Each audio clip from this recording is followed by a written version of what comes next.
الحمدللہ رب العالمین والصلاة والسلام علی سید المرسلین اما بعد فاعوذ باللہ من الشیطان الرجیم بسم اللہ الرحمن الرحیم۔ روحانی وظائف چینل کی جانب سے تمام معزز ناظرین کو السلام علیکم۔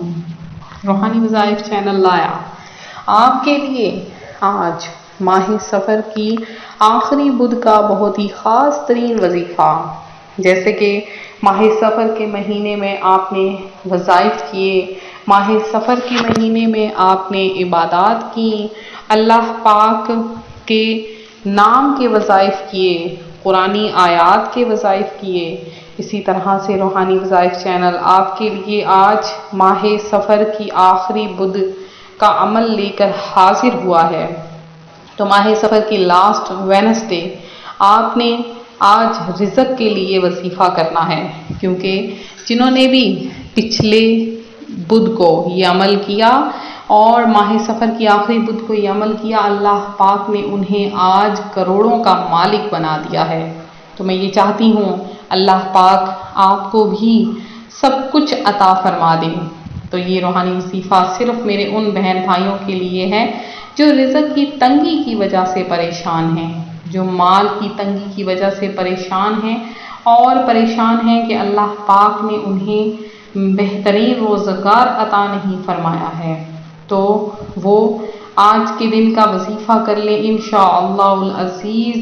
اگر آپ کو یقین ہے کہ اللہ پاک کے ناموں کی بہت برکات ہیں، کیونکہ یہ وظیفہ کوئی عام وظیفہ نہیں بلکہ اولیاء کرام سے منسوب عمل ہے، اور اس عمل کے برکت سے ماہ سفر کا مہینہ، جس کو صرف اور صرف 2 سے 3 دن رہ چکے ہیں، ختم ہونے سے پہلے ہی اللہ پاک آپ کو امیر و کبیر بنا دے گا، اور اللہ پاک آپ کو بے شمار رزق کی دولت عطا فرمائے گا، کیونکہ اس وظیفے کی برکتیں اتنی زیادہ ہیں کہ اس وظیفے کے کرنے والے کو اللہ پاک روزگار کے ساتھ ساتھ عزت و مرتبہ بھی عطا فرما دیتا ہے، اور عزت و مرتبہ کے ساتھ اللہ پاک اس کو اتنا عطا فرما دیتا ہے کہ پھر اسے کبھی بھی کسی سے مانگنا نہیں پڑتا۔ تو آج روحانی وظائف چینل آپ کے سامنے عمل لے کر حاضر ہوا ہے، وہ میں آج آپ کے سامنے پیش کروں گی۔ اس سے پہلے میں اپنے تمام ان نئے آنے والے ویورز سے گزارش کروں گی جو ابھی ہمارے چینل پر نئے آئے ہیں کہ ہمارا چینل روحانی وظائف کو ضرور سبسکرائب کر لیں، اور ساتھ دیے بیل آئیکن کا بٹن بھی پریس کریں تاکہ ہر آنے والی نئی ویڈیو سب سے پہلے آپ تک پہنچ سکے۔ ماہ سفر المظفر کی آخری بدھ کو منحوس سمجھا جاتا ہے، اور سمجھتے ہوئے کئی انداز اختیار کیے جاتے ہیں۔ مثلاً اس دن لوگ اپنے کاروبار بند کر دیتے ہیں، سیر و تفریح، شکار کو جاتے ہیں، پوریاں پکتی ہیں، نہاتے دھوتے خوشیاں مناتے ہیں، اور کہتے ہیں کہ حضور اقدس صلی اللہ علیہ وآلہ وسلم نے اس روز غسل صحت فرمایا تھا اور بیرون مدینہ طیبہ تشریف سفر کے لیے، سیر کے لیے تشریف لے گئے تھے۔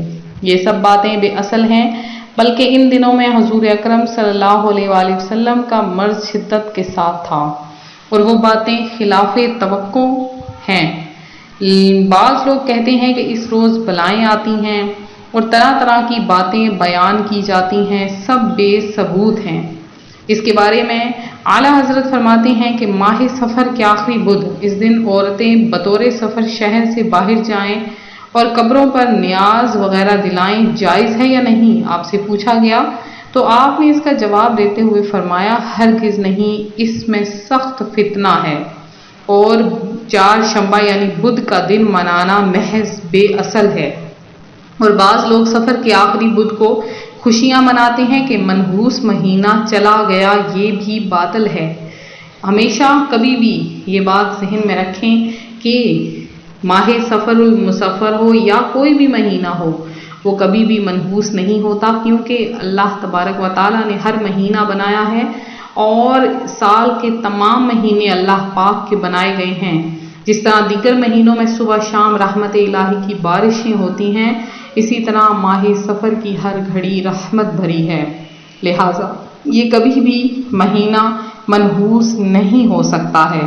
تو آج روحانی وظائف چینل آپ کے لیے جو ماہ سفر کے آخری بدھ کا عمل لے کر حاضر ہوا ہے، ایک تو عمل جو میں آج آپ کو بتاؤں گی، اگر آپ امیر و کبیر ہونا چاہتے ہیں یہ مہینہ ختم ہونے سے پہلے تو پہلا عمل کیا ہے، وہ یہ ہے کہ جو کوئی ماہ سفر کی آخری بدھ کو سورہ علم نشرح، سورہ والتین، سورہ نصر یعنی اذا جاء نصر اللہ والفتح اور سورہ اخلاص یعنی قل هو اللہ احد 80 مرتبہ پڑھے، اس مہینے کے ختم ہونے سے پہلے ہی انشاءاللہ العزیز وہ غنی ہو جائے گا اور اللہ پاک اس کی عمر دراز کر دے گا۔ یہ سب کچھ جواہر خمسہ میں لکھا ہے۔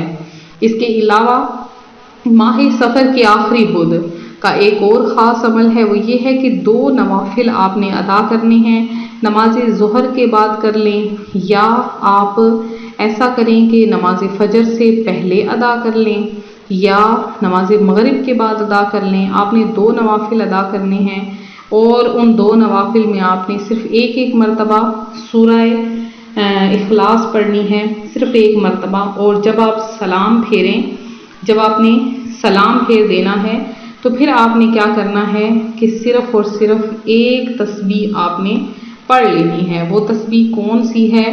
اللہ پاک کا ایک نام، وہ ہے یا رحمان۔ اللہ پاک کا ایک نام یا رحمان کو آپ نے صرف اور صرف 1 تسبیح یعنی 100 دفعہ پڑھ لینا ہے 2 نوافل کے بعد۔ اور نوافل میں آپ کی نیت یہ ہونی چاہیے، یا باری تعالیٰ ماہ سفر کے آخری بدھ کے ان 2 نوافل کی برکت سے مجھے بے شمار رزق عطا فرما۔ اور اس عمل کی برکت آپ دیکھیں گے کیسے فوری طور پر ظاہر ہوگی۔ ایک دفعہ آزما کر دیکھ لیجئے، خود بھی آزمائیے، اپنے بہن بھائیوں کے ساتھ بھی اس وظیفے کو شیئر کیجئے۔ آپ شیئر کریں گے، اس کے بدلے آپ کو بے شمار ترقیاں نصیب ہوں گی، دولتیں نصیب ہوں گی۔ بہت ہی زیادہ پاورفل عمل ہے، بہت ہی زیادہ پاورفل یہ وظیفہ ہے، آپ نے ضرور کرنا ہے۔ اور میرے جن بہن بھائیوں نے خصوصی دعا میں حصہ لیا ہے ان میں سلیم اللہ ہے، اللہ پاک آپ کو اور آپ کی فیملی کو تمام پریشانیوں سے دور فرمائے۔ نوری مرزا ہیں، درود پاک سینڈ کیا ہے، اللہ پاک آپ کا درود پاک پڑھنا قبول فرمائے۔ اس کے علاوہ عاصم میر ہیں، اللہ پاک آپ کو کامیابیاں عطا فرمائے۔ شہزاد ہیں، خواجہ احمد ہیں، فریدہ بی بی ہیں اور یاسمین ہیں، گلنار ہیں۔ اس کے علاوہ میری جو بہن بھائی ہیں جن میں سمیر ناصر ہیں، عائشہ راجپوت ہیں، مہرو جی ہیں جنہوں نے دعا میں حصہ لیا ہے، اور شیلا ہیں، نسرین بانو ہیں، اور اس کے علاوہ راشد نواز ہیں اور عبدالستار ہیں، شیخ عمیر ہیں اور ماہا خان ہیں، یاسمین خان ہیں، مسز رفت طاہرہ ہیں۔ اللہ پاک آپ کا درود پاک قبول فرمائے اور آپ کی تمام پریشانیوں کو دور کرے اور آپ کی بیماریاں دور فرمائے۔ اور جنہوں نے بھی اس کے علاوہ وظیفے کے نیچے کمنٹ کیا، درود پاک پڑھا، اللہ پاک آپ سب کی تمام حاجتوں مرادوں کو پورا کرے۔ اسی طرح سے وظیفہ دیکھتے رہیں، ویڈیو کو لائک شیئر ضرور کریں، چینل کو سبسکرائب کریں۔ اس وظیفے کی عام اجازت ہے۔ درود پاک میں حصہ لینے کے لیے، دعاؤں میں حصہ لینے کے لیے اپنا نام کمنٹ میں ضرور میسج کریں۔ ملتے ہیں اپنے اگلے وظیفے کے ساتھ، فی امان اللہ۔